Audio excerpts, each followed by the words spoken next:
everyone. Tonight I will be answering questions asked by Hallett Sargent, and I just want to thank Hallett for giving me such awesome questions to work with.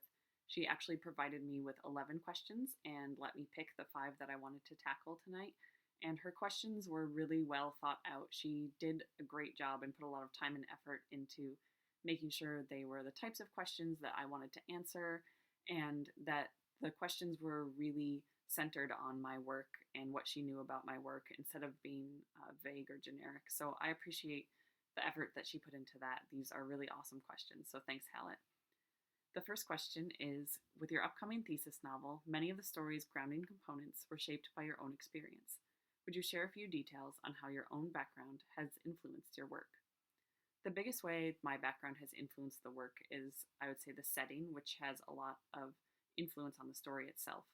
So the story is set at a small Catholic high school, and when I was young, I attended a small Catholic high school. My main character is brought up religious, and she kind of gets to high school and starts to see the world a little differently. She starts to question things about herself. She starts to wonder what she truly believes in and feel very conflicted with what she's been brought up to believe and the way she sees the world. And she feels confused about a lot of things in her life.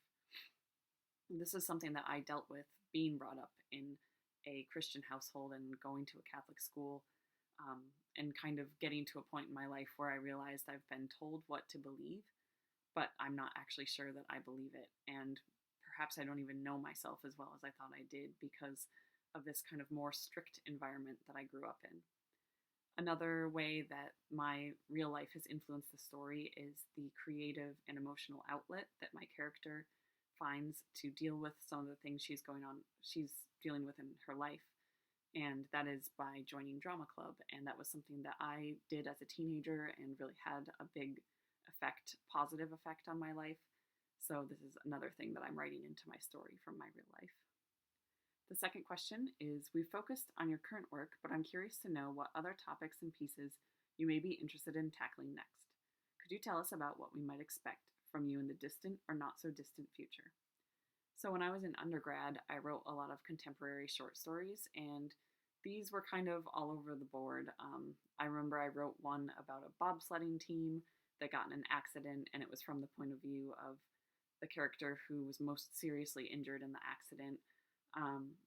And just wrote about a lot of different life, kind of relevant real life, or I don't even know if I should say relevant, but more like real life adult situations.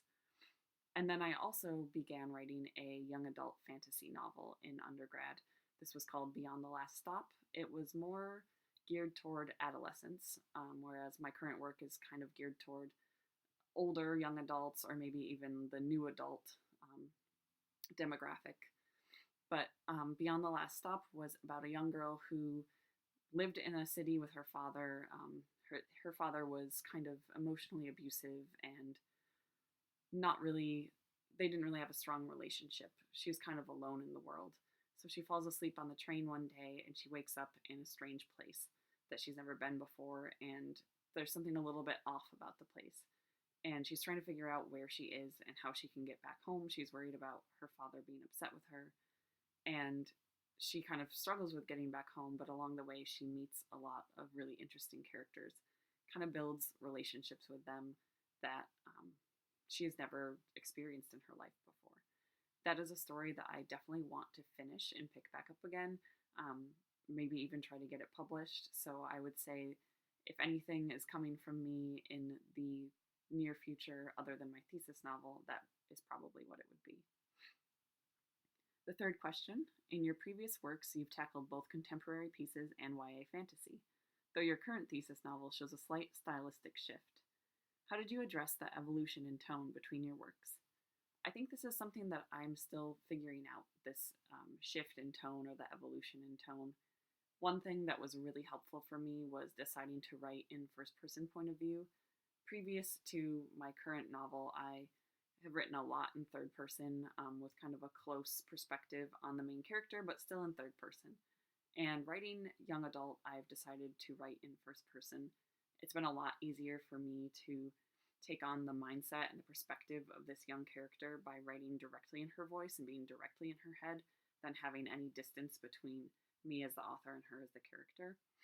I also think I've focused a lot on how she is young and she's experiencing things for the first time, and her perspective isn't always going to be 100% reliable.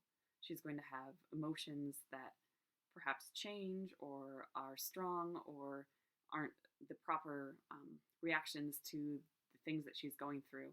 And I think that that's something that often the reader might see, but the character takes some more time to see. So I've been really focusing on that, taking on her voice and also keeping in mind that she's young, she's inexperienced. There may be things that she goes through that aren't, she doesn't relay in the most truthful or what's the word I'm looking for? Just that she has a perspective of a person who is still figuring things out and perhaps is going to have a changing mindset on life. And as I said, I think I'm still working on really making that stylistic shift and that tone shift. It's not something that I feel I've totally mastered yet. The fourth question is, some of the content for your thesis originally sprouted from earlier memoir work. What prompted you to return to this story and how has it changed? Yes, so I actually began writing this story a few years ago as a nonfiction piece, a memoir for NaNoWriMo, and I had a lot of issues with writing it. I had a really hard time being 100% honest in the story. Part of that was the feeling of vulnerability of being 100% honest about yourself, about the people in your life, and getting that down on the page. And then part of that was just the unreliability of my own memory, trying to recall certain things where I had all of the big pieces, but maybe there were small connecting threads that I've forgotten or my mind has kind of made up what it thinks was there but is not 100% sure. And I didn't like that feeling of perhaps not telling the whole truth. I think I also was really afraid of, if anything did ever come of the story, if it was ever published, what would the people in my life think of the story, the way that they were portrayed in it, the way I portrayed myself. It was just very difficult dealing 100% with the truth. And I think the reason this has changed, or the reason I'm still trying to write this story, is it is something that's been living in my head. I mean, it's my life, it's the experiences that I went through as a young adult. And I think a lot of young adult writing comes from places of truth or experiences that the author has actually gone through and lived.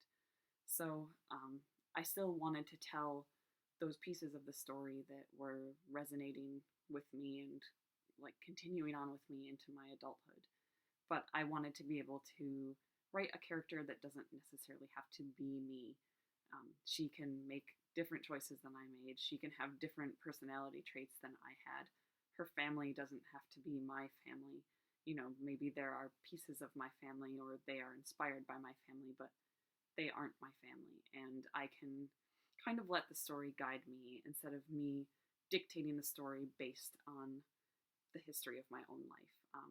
It's been a lot easier for me to kind of let the story unfold and recognize places where I'm like, you know what, this isn't actually working and this feels like a different direction I could go in. And that's okay because I'm not following some very prescribed structure of the story that I've already set out for myself. So that is why I've shifted from writing a memoir to writing a fiction young adult story that is still inspired by my own life, but definitely is a life of its own and a story of its own and a character of its own.